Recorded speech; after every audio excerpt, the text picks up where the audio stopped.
साहिर भाई, हज़रत अली मुर्तज़ा रज़ी अल्लाहु अन्हु का फ़रमान है कि अलमौत लैसा मिनहुल फ़ौत, मौत से कोई बच नहीं सकता। साइंस ने मौत के 300 वजूहात लिखे हैं, लेकिन 300 में से 300 ही गलत है। मौत इस वजह से आती है, मौत इस वजह से आती है, मौत इस वजह से आती है। ऐसा बिल्कुल भी नहीं है। मौत क्या है? आपसे पूछा गया कि ये रूह क्या है, तो आपने फरमाया वकज़ालिका औहैना इलैका रूहम मिन अमरिना, ये अल्लाह का अमर है, न अपनी मर्ज़ी से आती है न अपनी मर्ज़ी से जाती है। अल्लाह का फरमान है कि तूलिजुल लैल फिन नहार व तूलिजुन नहार फिल लैल व तुखरिजुल हय्य मिनल मय्यित व तुखरिजुल मय्यित मिनल हय्य। मैं चाहूँ तो ज़िंदा से मुर्दा, मुर्दा से ज़िंदा। मैं चाहूँ जितनी ज़िंदगी दूँ, जितनी उम्र दूँ। उसके बाद मौत का जो वक्त है, इससे पहले ये सकरात, इसको सकरात कहते हैं। आप सल्लल्लाहु अलैहि वसल्लम की हदीस आखिरी वक्त में हज़रत आयशा फरमाती हैं, आपने अपने साथ प्याला रखा हुआ था और नेज़े के वक्त आप अपना हाथ उस प्याले में डबोते और फिर अपने चेहरे पे फिरते और फरमाते, या अल्लाह, मौत की सख्तियों में मेरी मदद फरमा, मौत की सख्ती में मेरी मदद फरमा। और जब रूह निकलती है, चाहे जिसकी भी हो, तो आसानियाँ भी हैं और सख्तियाँ भी हैं, लेकिन इन सख्तियों से अल्लाह के नबी ने भी पनाह मांगी। ईसा अलैहिस्सलाम रूहुल्लाह थे, किसी भी कब्र पे खड़े होते और कहते कुम बिइज़्निल्लाह, ये नहीं कि कुम बिइज़्नि ईसा, नहीं, कुम बिइज़्निल्लाह, अल्लाह के हुक्म से खड़े हो जाओ। तो वो उनसे हाल पूछते। तो किसी एक मुर्दे से हाल पूछा कि क्या गुजरी, कहा कितने साल से पड़े हो, कहा 3,500 साल हो गए। कहा कि कैसा पारा, कब्र या आखिरत, कैसे मनाजर हैं?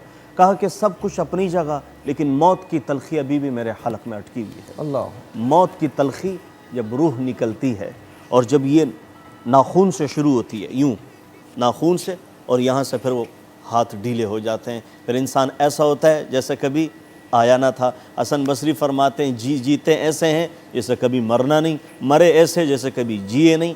तो ये क्या चीज़ है? हज़रत इमाम अहमद बिन हम्बल, नज़ा की हालत हुई, नज़ा की हालत है, अल्लाह की कसम, तो फरमाने लगे अभी नहीं, अभी नहीं, अभी नहीं। तो थोड़ी सी गशी तारी हुई, थोड़ा सा अफाका हुआ। बच्चों ने कहा कि अब्बा जान क्या हो गया था? कहा कि नज़ा की हालत है, मेरे पास शैतान आया, कहा अहमद तू मुझसे बच गया, तू मुझसे बच चुका है। मैंने कहा अभी नहीं, अभी नहीं, जब तक सांस बाकी है तुझसे छुटकारा नहीं, जब तक मालम युगरगर, हदीस में आता है आखिरी गंगुरू बजने लग जाए और सांस यहाँ तक, तौबा का दरवाज़ा फिर भी खुला है, लेकिन जो सख्तियाँ हैं, सकरात हैं। हज़रत उमर पूछते हैं, या रसूल अल्लाह, ये मौत के वक्त जब ये नज़ा की हालत होती हैं तो क्या मैं होश में हूँगा? का बिल्कुल होश में होंगे। कहा या रसूल अल्लाह, जब मेरी रूह कब्ज़ हो जाए और मुझसे सवाल हो तो मैं जवाब देते वक्त होश में होऊंगा? का होश में होंगे। कहा फिर छोड़ दो। तो आपने फरमाया, मैं एक आदमी देख रहा हूँ जिसके बाद फरिश्ते आएंगे और कहेंगे मन रब्बुक, वो कहेगा मेरा रब अल्लाह, अपना रब बताओ। तो कहा मैं एक आदमी देख रहा हूँ जिससे पूछा जाएगा मन नबीयुक, तो वो कहेगा मेरा नबी हुजूर सल्लल्लाहु अलैहि वसल्लम, तुम अपना नबी बताओ। तो वो कहेंगे मन दीनुक, मेरा दीन इस्लाम, अपना दीन बताओ। तो कहेंगे फरिश्ते कहेंगे ये हम पे मुसल्लत है या हम इन पे मुसल्लत हैं, इसका पता नहीं चला जा रहा। दूसरी बात, हलाक हो गया वो शख्स जिससे पूछा गया मन रब्बुक, रब कौन, वो कहे ला अदरी, होगा मुसलमान, ला अदरी, मैं रब को नहीं जानता। दूसरा सवाल मन दीनुक, दीन क्या, मैं नहीं जानता।